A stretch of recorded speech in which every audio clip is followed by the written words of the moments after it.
بسم اللہ الرحمن الرحیم۔ دوستو، اگر آپ نے ابھی تک میرے چینل کو سبسکرائب نہیں کیا تو ویڈیو کے نیچے ریڈ بٹن پر کلک کر کے میرے چینل کو سبسکرائب کر دیں۔ کوسچن نمبر 1 ہے the book Khutbat Ahmadiyya is written by. Khutbat Ahmadiyya کتاب لکھی گئی ہے، جواب سر سید احمد خان کے ذریعے۔ کوسچن نمبر 2 ہے in which year British East India company occupied Punjab. کس سال میں برطانوی ایسٹ انڈیا کمپنی نے پنجاب پر قبضہ کیا؟ جواب 1847۔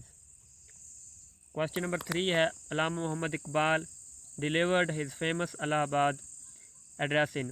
علامہ محمد اقبال نے اپنا مشہور خطبہ الہ آباد دیا، جواب 1930 کو۔ اگلا سوال ہے British government sold Kashmir to Gulab Singh in the year. برطانوی حکومت نے کشمیر کو گلاب سنگھ کے ہاتھوں فروخت کیا، جواب ہے 1846۔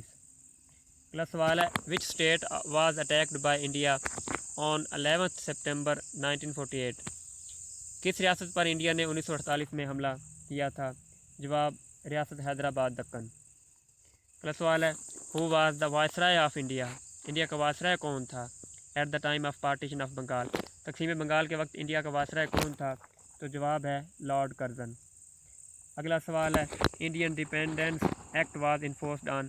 انڈیا کا آزادی کا قانون لاگو ہوا تھا، جواب ہے 14 اگست 1947 کو۔ اگلا سوال ہے Indian council act was passed on. Indian council act pass ہوا تھا، جواب ہے 8 اگست 1858۔ نیکسٹ کوسچن ہے دا کشف المحجوب واز ریٹن بائی۔ کشف المحجوب لکھی گئی تھی، جواب حضرت داتا گنج بخش رحمۃ اللہ علیہ کے ذریعے۔ اگلا سوال ہے ہو اسٹارٹیڈ دا فرائضی موومنٹ۔ فرائضی تحریک کس نے شروع کی؟